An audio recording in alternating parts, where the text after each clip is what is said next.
Bueno, mis viajeros, bienvenidos a la novena parada en este viaje hacia Dios, las apariciones.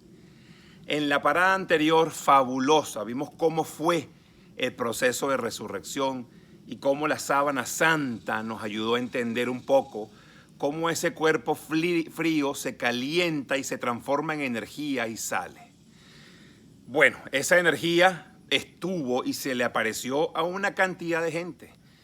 Y vamos a ver que para poder ejercer el liderazgo y aprender de esa experiencia, vamos a ver, oye, la importancia de ser capaz de liderar a los incrédulos de nuestro propio equipo, nuestros aliados, pues que a veces no creen. Bueno, el catedrático y abogado Simon Greenleaf dice que no existen evidencias históricas mejor documentadas que aquellas que sostienen que Cristo resucitó y que se apareció en varias oportunidades a varios testigos. Si nos ponemos a ver, se le apareció a hombres y a mujeres. Se apareció en distintos momentos a distintas personas. A veces era uno, a veces eran muchos. Se apareció en Jerusalén, en Galilea, en muchos otros sitios. O sea que no fue en un solo sitio. Se apareció de repente como también se apareció planificadamente. Nos vemos allá en Galilea y allí vamos a hablar. Las reseñas de las apariciones están reflejadas en distintos libros. Recordemos que la Biblia es un compendio de muchos libros. Entonces, en todos los evangelios se indica que hubo apariciones. En las cartas también se indica que hubo apariciones. En los hechos de los apóstoles se indica que hubo apariciones. En las revelaciones hay un hint de que también hubo apariciones.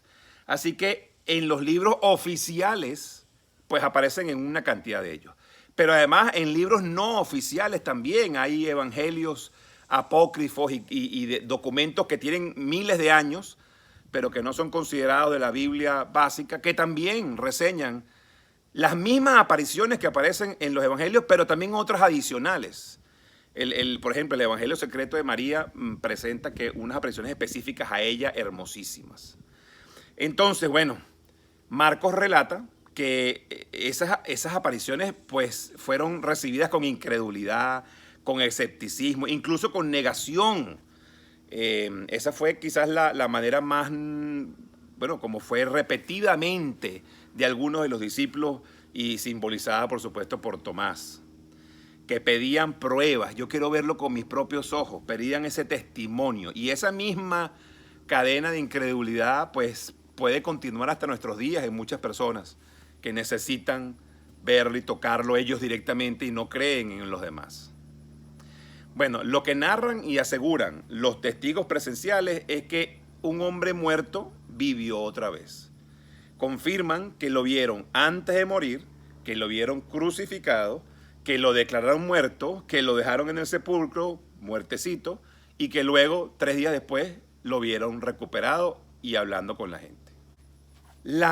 Una buena proyección que podemos pensar son en seguir los evangelios. Entonces, primero Mateo, Marcos y Juan, los 3 coinciden que se le apareció a las mujeres, posiblemente a María Magdalena y María, la madre de Santiago el Menor. Luego entonces Marcos y Lucas reseñan que se le apareció a 2 discípulos, uno de ellos llamado Cleofás, cuando iban a una población de Emaús. Luego Lucas y de nuevo Pablo en su carta a los Corintios menciona que se le apareció específicamente a Pedro. Luego Marcos, Lucas y Pablo y a Juan también mencionan que se le apareció a un grupo de discípulos y mencionan que fueron distintas, una de 10 discípulos y sin Tomás, y luego entonces Juan reseña que con Tomás y los otros discípulos. Juan también reseña el tema de la aparición en Galilea. En las cartas de Pablo, pues se menciona que sí, que hubo apariciones de Jesús a los apóstoles y se menciona que hubo una aparición de Jesús a más de 500 personas. De manera tal que es una evidencia importante, el grupo, la cantidad de gente que lo vio. También mencionan el tema de la ascensión. En la ascensión se menciona pues, que estaban los apóstoles y que tanto Marcos como Lucas como el libro de los Hechos lo mencionan, pues que hubo un proceso de despido y de salir. Y luego además Pablo reseña en varias oportunidades que se le apareció a él y lo cuenta cómo fue ese proceso. Si también pensamos en el libro de las Revelaciones, pues claramente Juan lo dice en su Apocalipsis 1:17, dice, bueno, cuando le vi caí muerto a sus pies. Él se puso a mi diestra y me dijo, bueno, no temas, yo soy el primero y el último, el alfa y el omega, el que estaba vivo y después estuvo muerto y aquí estoy de nuevo y por los siglos de los siglos estaré con ustedes. Entonces, de nuevo ahí hay otra mención a apariciones. Jesús mismo se les identificó y causó asombro cuando ellos no lo identificaban y entonces decidió mostrar las heridas. Y una pregunta que vamos a hacernos es, bueno, ¿cómo se recupera un cuerpo flagelado? ¿Cómo se puede caminar con heridas mortales en el corazón? ¿Qué tipo de cuerpo era ese de Dios hombre que no requería oxígeno ni alimento para mantener unas células especiales vivas?